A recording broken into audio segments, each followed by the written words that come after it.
Hello and good morning, church. My name is TC. I'm the pastor on the team here at the Pointe Church, and you have chosen to join us on a fantastic weekend because we're launching our new series, Mean People Scare Me. Because meanies are everywhere. They're unavoidable. You live long enough, you'll come face to face with one, and they can be terrifying. In ninth grade, I had an English teacher that we didn't quite see eye to eye. Her name was Mrs. Little, and she wasn't a fan of my goofy ways. I was always getting kicked out in the hallway for talking or telling a joke, and it didn't just end with my shenanigans in class. I liked engaging people, but she didn't like how I did that. Well, we had a project that we had to pick the career we wanted to pursue and study as we grew up and to give a presentation on it. So naturally, I picked tattoo artist. I had no desire, but I thought it would be funny and was denied. So I realized I'd have to be sneakier and picked a specific career in law enforcement, and it got approved. So the day came to present, and I got up in front of the class, having done all the research and work required, prepared a PowerPoint to go with my presentation, and stood up. And to begin, I clicked the PowerPoint, and it read, Mooney, Texas Ranger. And then the Walker Texas Ranger theme song kicked on behind it. The audience laughed. They engaged the whole time. They were asking questions and everything. I guarantee you that was the only presentation they really remembered that week. But the grade on the presentation that I got was an 80 with a note for 20 points off for being funny. It would have been 100 if she didn't hate joy. We've all had to grapple with some mean people. We've all had to rise up to the challenge of our rivals. We have to weather the storm to keep the grip on God's plans and dreams for us and fight to keep those alive in our lives. We've all had people that have been standing against us that we got to watch with the eye of the tiger. People that hate, critique, and drag you down in your life. They come in all shapes and sizes and use all kinds of different tactics. So what do we do about these horrible haters and constant critics? Well, the Bible gives an account of a guy that dealt with a whole gaggle of cranky, mean people. And his responses and wisdom help him not only make it through life in one piece, but position him for success and greatness. His name was David. The first time we see David, he's stuck in a field with a bunch of smelly, annoying sheep. He was the youngest person in his family and the time that the oldest person in the family was celebrated. But God saw greatness. One day, God's prophet shows up and tells David that he will be the next king of Israel, and all of a sudden, things have changed. He now had a mission. Before God showed up, David's hope for the future involved stinky sheep. But God had a purpose. God had a purpose for David, and he has a purpose for each one of us. Each and every one of us are a part of the mission of helping people find and follow Jesus. And God uses our different experiences and gifts to grow us, prepare us, and use us in that mission. But sometimes we settle for our own mission. We stay with the sheep. When God gives us that majestic mission, our lives have to live for that legacy. And David made his life all about his mission, the mission God gave him to become king. God gave David opportunities, and he jumped at them. The king of Israel at the time, King Saul, needed help falling asleep. So a help wanted ad was put out for a guitarist to put the king to sleep with lovely music. So David took the opportunity to be in the palace, learning diplomacy while playing with his sick guitar solos for the king. Then one day, Israel faced its greatest enemy, the Philistines. And their best, most terrifying giant fighter challenged all the soldiers of Israel to a one-on-one duel. The best versus the best. But everyone was too scared to fight that massive meanie. Everyone except David. David literally ran out there and killed the giant with one blow, having zero military experience, and the ladies loved it. They started writing and singing songs about David, that cute little David, and the king got angry. He didn't like someone getting more attention than him. Now, the last man chosen by God, the current king, was a guy named Saul, and he became the #1 hater of the new king, King David. There'd be times in life that the biggest enemy you face is the one person that should know better. David had to hide. He started fighting in foreign armies and slowly gathered a following of adventurers and warriors that were drawn to David's mission. And godly missions are magnetic to both friends and foes. God has a mission for every single one of us, but any God dream will attract both support and opposition. If there's no obstacle, then your purpose probably isn't God-sized. 1 Peter 4:12 says, "Dear friends, do not be surprised at the fiery ordeal that has come on you to test you, as though something strange were happening to you." If you don't have a fight, it's because you aren't even in the ring. Following God draws meanies. Following God will bring opposition, but he always gives us ways to navigate it. In the Bible, I think that we can learn some from this story of David of how to navigate the meanies of life. See, Saul's jealousy and rage against David continues to grow, and he continues to seek ways to destroy David. 1 Samuel 26:1, the Ziphites went to Saul at Gibeah and said, "Is not David hiding on the hill of Hachilah, which faces Jeshimon?" See, the Ziphites here, the Zips would have been those people that just like to get in the middle of someone's business. You know what I'm talking about? The people, they like to gossip and they like to go tell other people after promising they'll take that secret to their grave. Just negative people that come looking for a problem. So what do you do to deal with that spread? You know, the people that spread everything that you tell them? Don't tell them anything, right? Let's put it this way. If you have to preface telling somebody, "Please don't tell anyone this," then you probably shouldn't tell them in the first place. The story continues, 1 Samuel 26:2. So Saul went down to the desert of Ziph with his 3,000 select Israelite troops to search there for David. Saul made his camp beside the road on the hill of Hachilah facing Jeshimon, but David stayed in the wilderness. When he saw that Saul had followed him there, he sent out scouts and learned that Saul had definitely arrived. Here we see our first big idea for navigating the meanies in your life. Construct healthy boundaries. David had healthy boundaries. If you read back through the account, David had already survived multiple attempts on his life from Saul. After realizing that this was a dangerous environment, David left. He went to a safer place. If every interaction you have with someone constantly ends with feeling stressed out, drained, and irritated, then it's time to put some distance there. My mama, she's an incredibly brilliant woman. She is a CFO at Christian colleges, a part of all kinds of boards on Christian organizations. She is just a brilliant woman. But despite all of her amazing abilities, she's always had a challenge with parking the car and getting out of parking spaces. In fact, when my sister was growing up, there was this pole that my mom would hit backing out of the driveway so regularly that my sister, when she was just little, would say, "Well, we hit the pole again, Mommy." And this driving record continued. Whenever we lived in Tennessee, there was this basketball pole cemented in the ground just off the driveway, and my mama would frequently check the basketball pole's integrity with a regular bump from the car. This happened with enough consistency that my basketball pole began to lean, which made it a very challenging game of basketball. So my dad and I got out there, tied the pole back, anchored it down, re-cemented it, and just a couple of days later, my mom backed out of the driveway, into it again, and the lean was back. So we went back and added more supports and tried to help make it more resistant to the attack of my mother's car. But my mom hit the pole again, and there was the lean again. Then one day, this continued to happen over and over. And then one day we figured out this great plan to keep my mom from hitting the basketball pole. We got rid of the basketball pole. Can't run into it if it isn't there. See, some of us keep damaging, stressful relationships in our life because they've been our best friend for years, or they weren't always that bad. Well, it's my family. You just know how they are.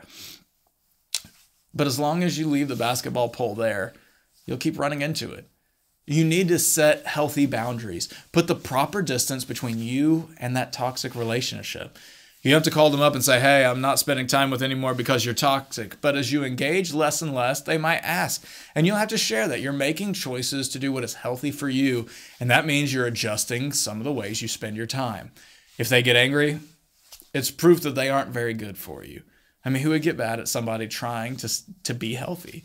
We don't always get to choose whether we can escape the mean people in our lives. Maybe your boss or teacher or coworkers are the meanies. But you can choose how you engage. You can choose how much access they have to your heart, to your life, to your emotions. I spend time praying and asking God to help me care most about what He thinks of me.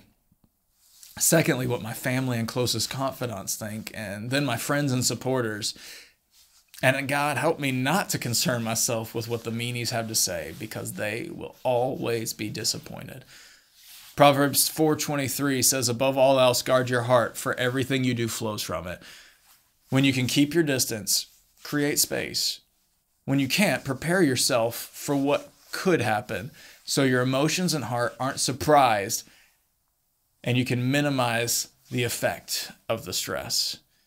If you keep pulling your car into the driveway with a basketball pole, though, it's going to hurt you eventually. So find a healthy way to construct healthy boundaries. Keep your distance. Secondly, in this story, we see that we need to choose healthy influences. 1 Samuel 26, 6-9. David then said to Ahimelech the Hittite and Abishai the son of Zeruiah, Joab's brother, "Who will go down into the camp with me to Saul?" "I'll go with you," said Abishai. So David and Abishai went to the army by night, and there was Saul lying asleep inside the camp with a spear stuck in the ground near his head. Abner and all the soldiers were lying around him. Abishai said to David, "Today God has delivered your enemy into your hands. Now let me pin him to the ground with one thrust of the spear.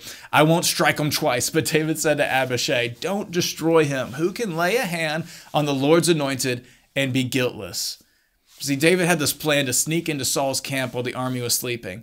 I'm not sure if he even knew exactly what he was going to do when he got down there to confront Saul, but he makes a brilliant decision to bring the right person with him. See, never go it alone. David knew it was unwise to deal with haters solo. When you don't take the time to seek the wisdom of some trusted confidants, of people that love God and love you, then you step into these situations raw and sensitive. And you're bound to respond in a way that gets you into a situation that you didn't have to be in. See, before I step into a stressful conversation with a meanie in my life, I have a couple people I call, like 2. Don't go crazy and talk to 10 people about your drama, because then you're just complaining at that point. But I want to talk to somebody to process my frustration, prepare myself for what is to come. Emotion can be debilitating, and the frustration in the moment can cloud your judgment. Having wise counsel can help prevent some unnecessary mistakes.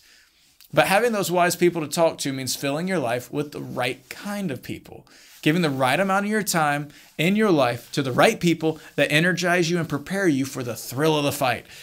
I believe all relationships in your life, your coworkers, your friends, your parents, bosses, your BFF, your nemesis, your one true love, your dog, all these varieties of relationship can really boil down into 3 categories. First, you have relationships that are kind of like water. It kind of has a neutral effect on your life. These are people that are just passing through. Acquaintances. Their day-to-day decisions or thoughts don't tend to directly affect you.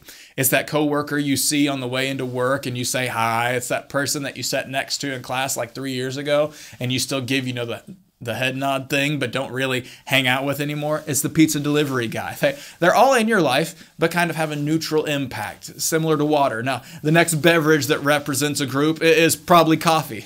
These are people that amp you up and energize you. Every time you finish hanging out with them, you feel encouraged and excited and can't wait to be around them again. They invest, they support, they celebrate you, and they challenge you. These are people you know are in your corner and believe in you. And that'll also tell you a hard truth when you need to hear it. And you actually listen to them. To put it simply, they caffeinate your life. You need these relationships as much as you need your morning coffee. Now, this last group of people are the prune juices, the drainers, the people that hollow you out and leave you feeling empty. In case you didn't know, prune juice makes you need to go to the bathroom. They always want to dump every emotional problem they have onto you.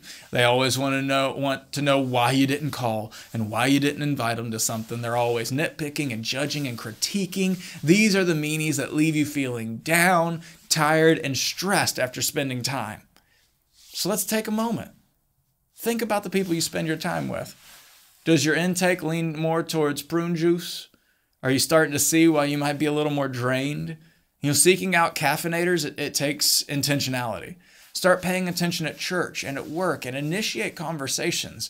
Hey, I would love to grab coffee with you sometime. Hey, do you want to come and catch the football game at our place? I really admire how you're following God, navigating life, succeeding in your career. Can we meet so I can ask you some questions?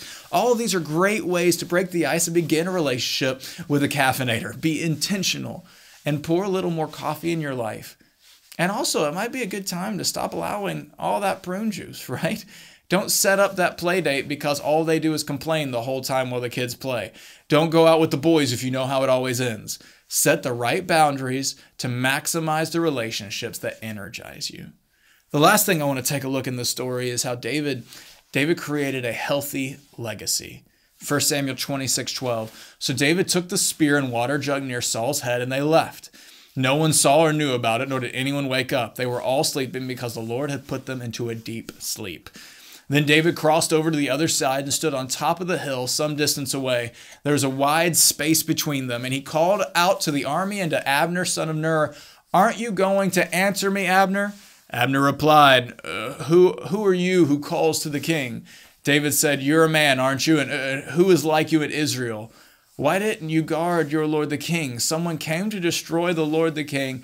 What you have done is not good. As surely as the Lord lives, you and your men must die because you didn't guard your master, the Lord's anointed. Look around you. Where are the king's spear and water jug that were near his head?" See, David's shouting out to the army, sharing with them, hey, I had the opportunity to end this. He had every reason to want Saul dead. He had the perfect opportunity to make it happen, but he didn't do it. Why? Was it because he was honoring God and his anointed leader when it was difficult? Yes, absolutely. But I think it was more than that. See, I think David was wise enough to know that how he responded to Saul would set the standard for how his followers would respond to him when he was in charge. If David offed the king when he was frustrated, that would establish the protocol for how frustrated followers should respond when they didn't like David's leadership. Now, evil people still tried to overthrow David later in his career, but how he treated Saul here brought stability to David's reign and his dynasty. I mean, look at the length of time David and his family had as king. David was king for 40 years, Solomon for 40 years, Rehoboam for 17. Abijah only had 3 years, ignore him. But Asa had 41 years, Jehoshaphat 25 years. A legacy was here. And compare that with the kings of Israel. They started dealing with their leaders by assassinating them whenever they didn't like them. Zechariah led for only 6 months before he was killed. And the guy that killed him led for only 1 month. The guy that killed him led for 10 years, but his son that replaced him only led for 2 years before he was killed. Look at the chaos. The choices you make now, the way you respond today, it builds the culture in your life, your workplace, in your family for how to react to things when things get tough. Do they see you drop to your knees in prayer or lash out in anger? See, endurance and trust in God can breed grit and strength and mettle in your life. It can be what your legacy is made of, but also your legacy can be birthed from hurt and a lack of self-control. The choice is yours. See, here's what I think we can learn from the life of David. If you're breathing, you can expect opposition. If your life is about God's mission and the way you respond to the challenges is the way that God commands through God's strengths, then the Meanies can sweeten your victory rather than suck the life out of it. Let me pray for you. God, every single one of us has dealt with opposition and frustration and challenges, often from people that we think should know better, and it hurts, God.